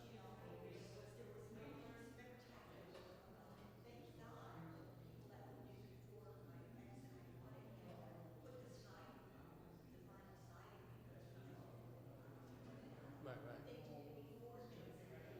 Right, right. Oh, yeah. You know, I mean, my house was moved in 1950. My house was the convent at St. James. It was, you know where the basketball court is? My house was there. We have one picture looking at the side, and you could see the half of the house, so you know it's my house. That's the only picture that I've ever been able to find. You know, I have a crate up in the attic, and it's addressed to the nuns at St. James. You know, yeah.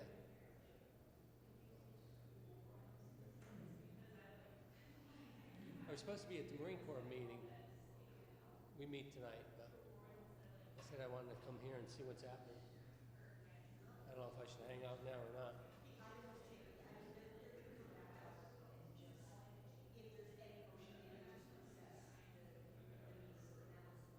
Yeah.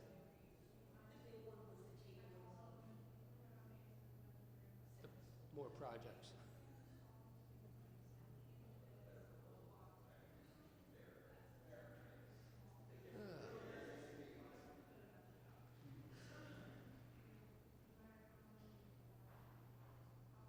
Because it was funny, I just showed Timmy the picture of the house being moved, or Tommy, he was asking me about it. Because his girlfriend didn't believe him. She's like, you can't move a house. I said, well, you can. I mean, you couldn't afford to anymore, but back then you could. No, no. But the one down on Judson, the old, was it Captain, I don't know who it was. That real old one next to Vicky Kopp's house? Yes. That was floated down the river. That was a few things years ago, yeah. Right. Well, Slater's house was actually on Main Street. You know where Slater's is, 2 from me? The one with the stone wall? That was actually on Main Street, and that was moved. You know? That was before my time. Yeah, a little bit. I'm getting there. Yeah. I'm working full time at the hospital. I am. Yeah, I think I'm quitting soon. Well, I was per diem. Then I started working third shift, Tuesday through Saturday. So I got to go in at midnight. I'm going to talk to him, and I said I want to go back to per diem. I don't want to be working 40 hours, and I don't want to be working 30. No. Yeah. I said I'll do it, but now I'm having second. Now that the summer's coming, I can't ride my motorcycle. I'm always at work, and you're always so tired working third shift. But we shall see.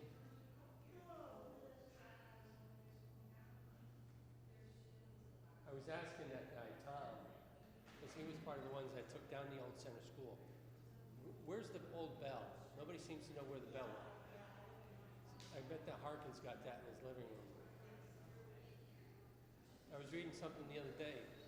Malloy's up in Maine. He's a chancellor of education. They hate him. I said, yeah, would you?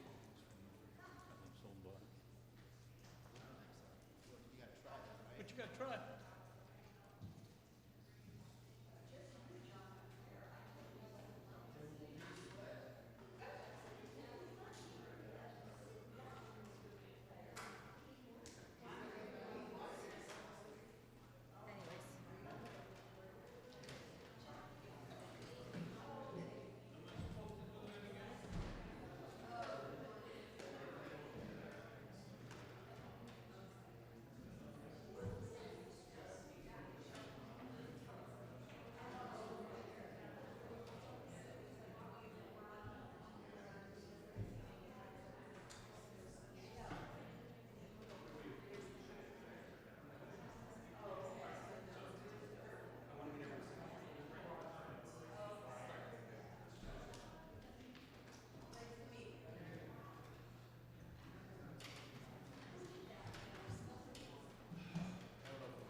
Okay, I'd like to have a motion to return from executive session, please.